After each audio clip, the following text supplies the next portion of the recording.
Hello, I'm Dr. Weiss, Medical Director of the Powell Chemical Dependency Center, and welcome to Powell.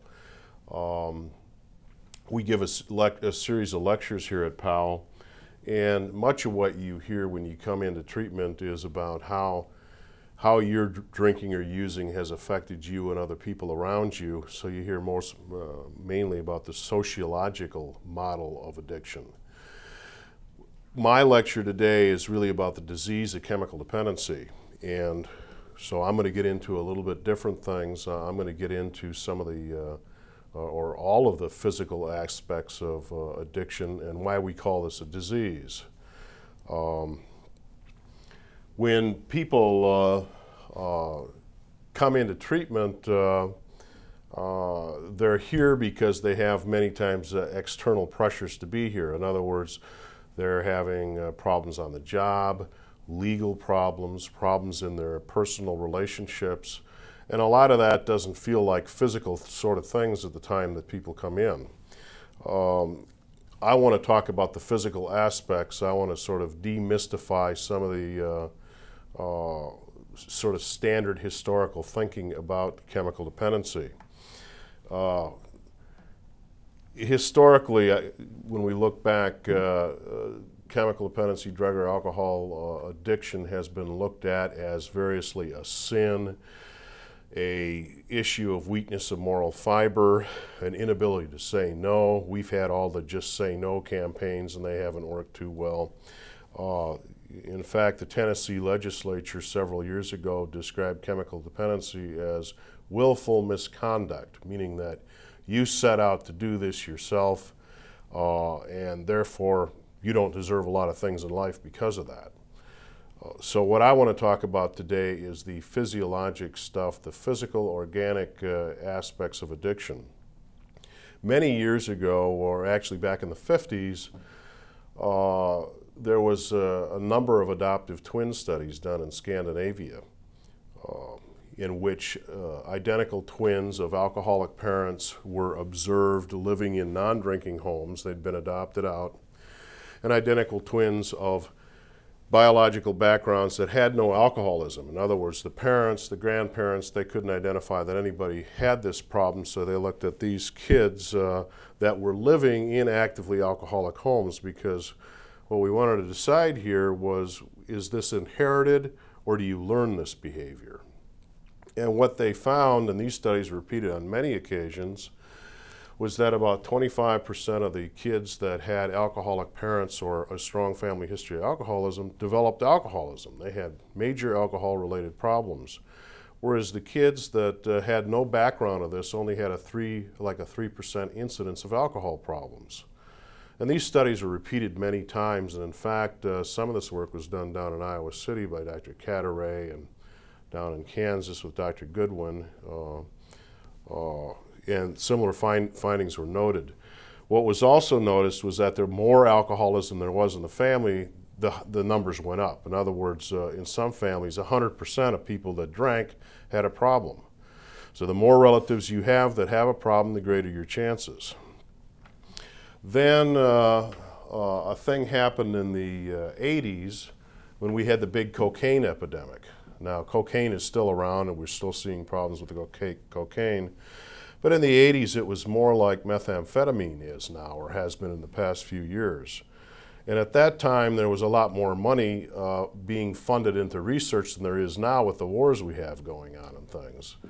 And so at that time, there was also more interest in psychiatric research, and we began looking at brain chemistry and what's different in some groups of people than in other groups of people.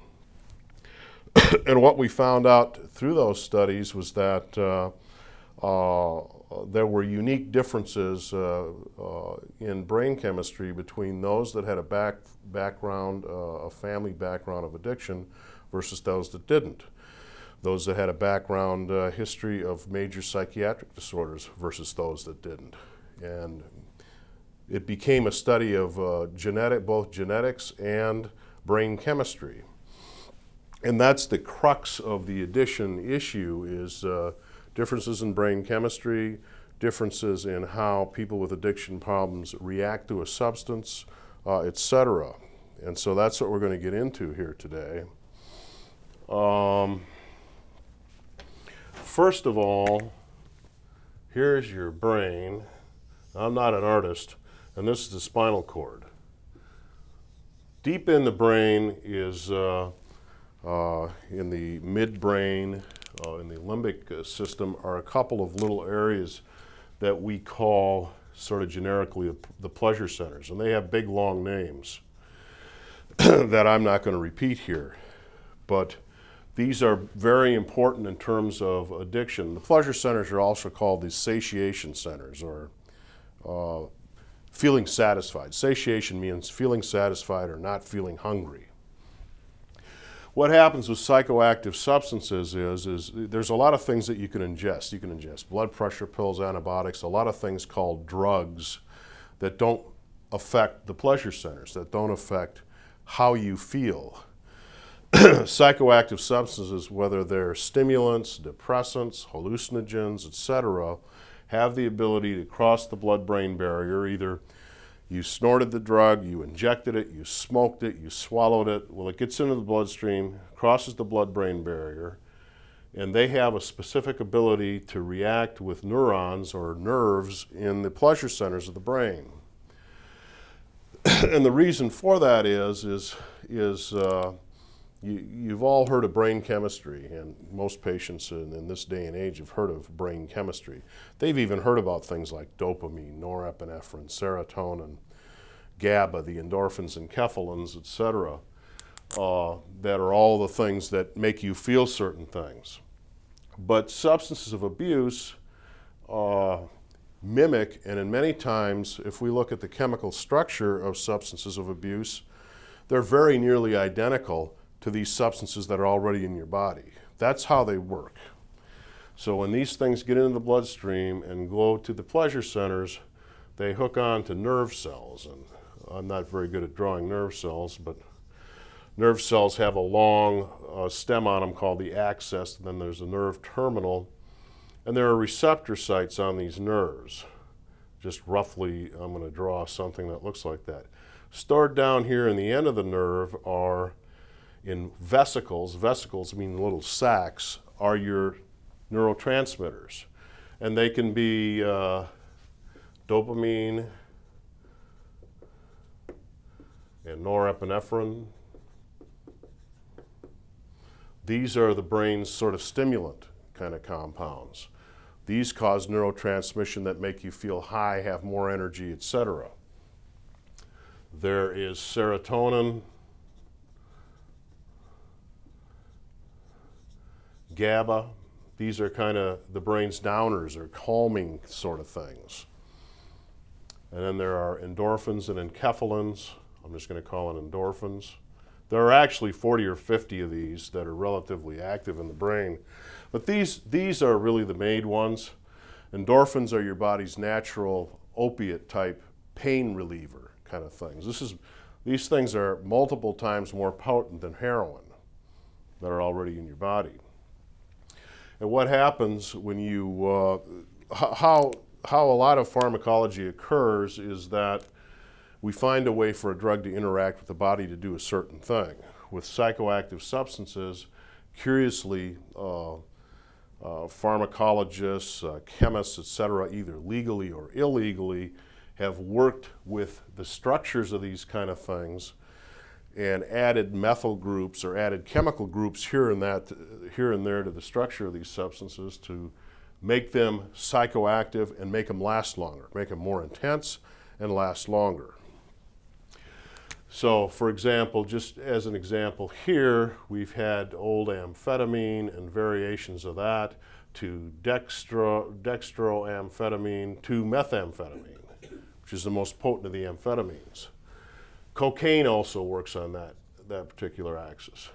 Serotonin and GABA are affected by things like the benzodiazepines and alcohol and barbiturates. So, Xanax, Valium, Librium, alcohol, the old barbiturates, many of those aren't even around anymore. And endorphins are affected by opium-related compounds like morphine, A favorite in this day and age is OxyContin, Vicodin, Percocet, etc. The hydrocodones, the oxycodones, the codeines, etc. When you look at these things, they look a lot like the structure of this, only they last longer. So when these things come into the brain, they come in and they hook onto a receptor site here. When they do this, it locks in. It locks in like a key fitting into a lock. And it causes a little electrical potential here. When it locks in, it causes a neurochemical reaction. In other words, a battery generates electricity through chemistry. So chemistry creates a little electricity. That travels down here, stimulates these vesicles. They open up and release neurotransmitters, one of these things, across here, and this reaction goes on in multiple directions. It spreads out. That's when the high is coming on. You feel that blast, that buzz, that glow, whatever it is. Now what we found, particularly through the cocaine research and other researches since then, I'm actually involved in some of this research now in medication studies with the methamphetamine project, in which we're looking at these kind of things. So what happens? This graph is just kind of how people feel. This is an average day. And there are some ups and downs in the average day.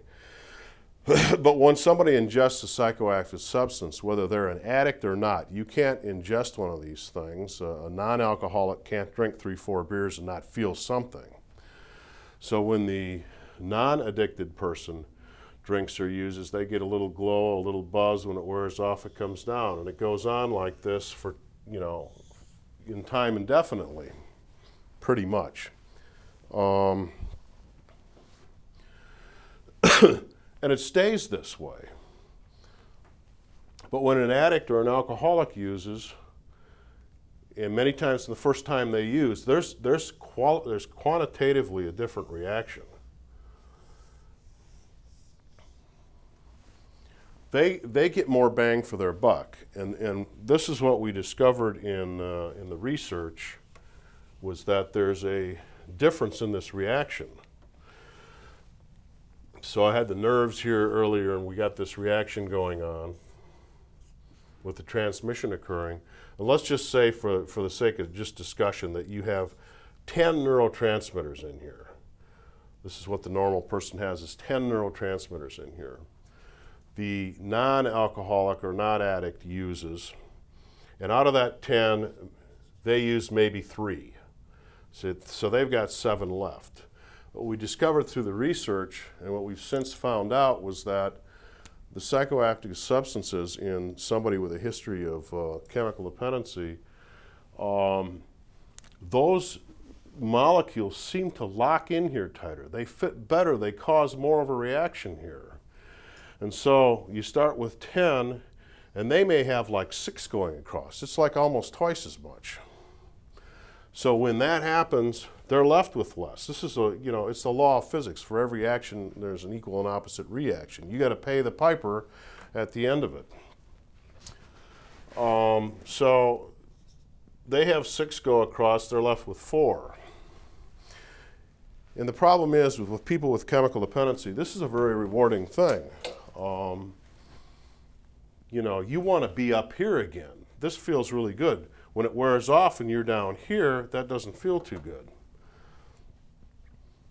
What happens with time, and this is where we get into the concept of tolerance. We used to think that tolerance was the liver kicking in and making more liver enzymes to break down these toxic chemicals, and that's what tolerance is. We've since found out that's only a very small part of it. It's possibly a part of it, but it's only a small part of it. What most of it is transmitter depletion. You're simply running out of these transmitters in the part of the brain that allows you to feel pleasure. So what's the opposite of pleasure? Unpleasure, or feeling bad, or hungry, or lonely, or depressed. And the problem is with addiction is that this system will recharge very slowly, but the problem is with addiction is that people use more frequently than it can recharge, so you end up with a net loss. So you end up not staying the same all the time, but the highs get lower and the lows get deeper. and eventually you're using just to feel, you know, at your best normal, and eventually you're using just to feel less miserable. And I would say